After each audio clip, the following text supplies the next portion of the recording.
Hey there, this is Tanner Steed. Welcome to my studio. Today we're going to be drawing from life. I've got this plaster cast set up from the Caproni collection, and we're going to be drawing with Nitram charcoal today. So let's talk about the materials that I'm using. I am using Nitram charcoal, and it's a very high quality academic charcoal that I love to use. They have different hardnesses, different softnesses of charcoal that is extremely consistent. It's a fantastic brand if you're worried about applying tone similar to a graphite drawing, where you're worried about the hardness or the softness. So the softer the charcoal, the darker the mark will be, and the harder the charcoal, the lighter the mark will be. So this is a HB right in the middle, and I've also got a kneaded eraser, which is a must-have tool. Definitely go check out the Drawing Essentials for graphite. I talk a bit more about this, and I love using it with charcoal as well. So the paper that I'm using is actually Canson Mi Tientes paper, and I want you to notice something. I am using the back of the paper. Some people may assume that, oh, because it's the back of the paper, you're not supposed to use it. Well, actually, there are two different textures with this paper. You can use the front for a bit more tooth, a rougher texture. I like to use that when it's a single drawing session. Maybe I'm cranking something out in 2-3 hours. Much more toothy, and it grabs the charcoal much faster. But with a more finished drawing, which I plan for this to be, I use the back of the paper. It's a much finer tooth. I just prefer it for a more refined look. So the tooth doesn't show up too much. At this point, I am just finishing up the beginning stages of my charcoal drawing. I used comparative measurement and established this linear structure that's pretty darn accurate. It's not 100% accurate because I continue to draw and refine the proportions as I work in the later stages of the drawing. So after I establish a linear framework, kind of mapping out the planar structure of the cast, then I start to apply my first pass and value. But before I apply my first pass and value, I actually want to figure out where my core shadows are. So I've already started that here. You can see on the sternocleidomastoid that I've got a wiggly line. This is indicating a varying core shadow. I kind of think of this as a cone, right? And with a cone, you will have a varying width of the core shadow. So the wider the turn of the form, the wider the core shadow will be. And as it thins and as it tapers, so will the width of the core shadow. It'll become skinnier and more defined as it comes down here. So I like to draw in these wiggly lines indicating just where that core shadow is going to be, especially if it's on a more curvy form like the sternocleidomastoid. Now, let's see, I'm going to actually take a step back, and I'm going to look at the cast while I'm squinting. And I'm really going to be squinting down nice and hard because I really want to establish where is that shadow shape. So I've made it easier on myself. I've got a window, so natural light coming in on the right-hand side, and I've got a reflected warm light. I've set up a light in the corner of my studio with a warm light, and that actually helps in seeing planes that are facing in different directions. So you'll notice on the cast there's this really cool effect actually on this left eye. I've got the cool light on the right side of that plane and the warm light on the left. So if I didn't have that light on over in the corner of the studio, this would be a little less obvious. But with those two planes defined with the light source, it's going to make it easier in a charcoal drawing to decide how I want to pronounce those two. Now, because I'm using charcoal, I'm only worried about value.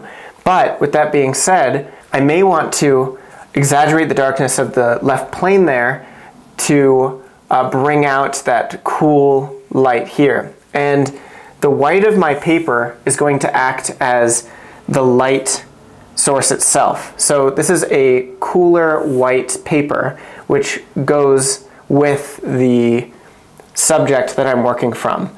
The charcoal, Nichiren charcoal, kind of has a warmer feel to it, so it actually will feel similar to what's actually happening from life. There is a temperature difference with working with Nichiren charcoal, which I love. Okay, so right now I'm squinting down and I'm going to go over large masses and all the planes that are in shadow, as well as the cast shadow.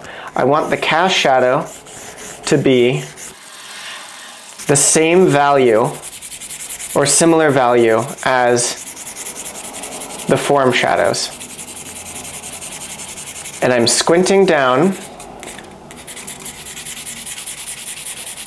and I'm going over the entire shape.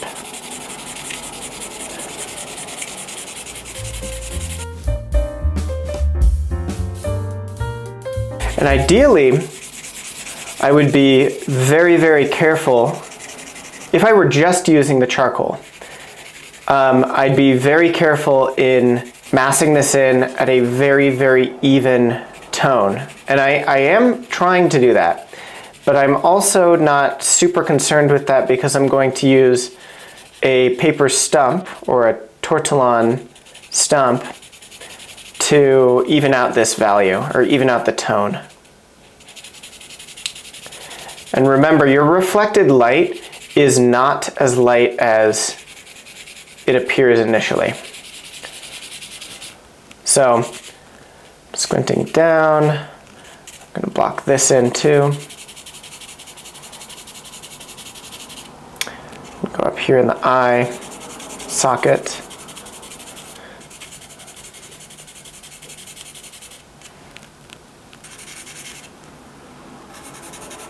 Just get this side of the brow ridge.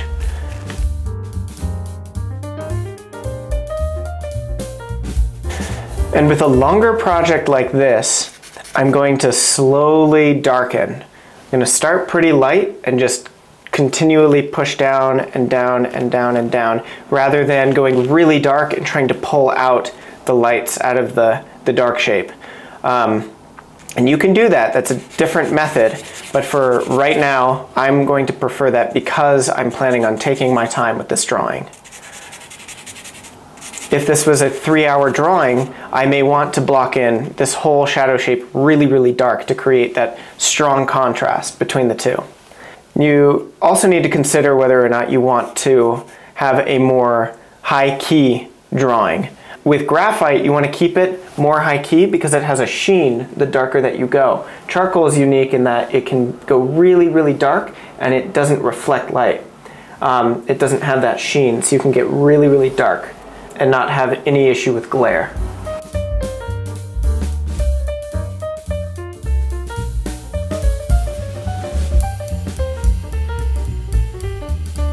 So this is a paper stump, and a paper stump is a drawing tool. A lot of people will whip this thing out and say, okay, we're blending now, but that is not what's happening. We are drawing with this tool. You never stop drawing. You'd never want to have that, that idea that switches off your drawing, the drawing part of your brain, and the blending part of your brain gets turned on. Because that's really dangerous. You can do what's called stump your drawing to death, and that is where you completely lose all of that structure that you established early on, and you just smooth everything out. You don't want to do that, because then what was the point of that whole underdrawing if you're just going to lose everything? You can lose some of it, because it can be exciting to lose some edges. But essentially what this is going to do is spread the charcoal out evenly, or more evenly than those scratchy marks that I established earlier. I'm going in a circular motion to remove all of those charcoal strokes. And you don't need an outline around everything. In fact, it's better to soften it and to have a limited amount of outlines and be more precise and decisive with the lines that you leave. I'm going to make this a much more atmospheric drawing. I'm not pushing hard with this either. I'm varying the direction And when I'm going along the side of a form or along the side of a line, I'm actually going in the direction of that line. Because I want to soften it, but not lose that drawing. Because if I went side to side against the zygomatic arch, right, you would lose the line that you drew in initially.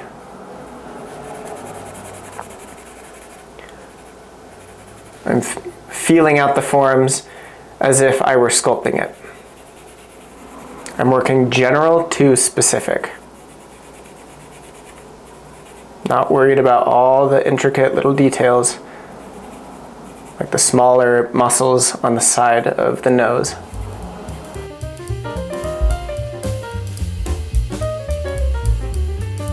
And in a lot of academic artwork, many people don't like to leave these stump marks. They like to make it a perfect even value. I find that it can be pretty interesting leaving some of the stump marks. It's almost like expressive brush strokes in charcoal. So often I will keep them in areas as long as it is not too distracting. You can guide the eye. They can be intentional brush strokes.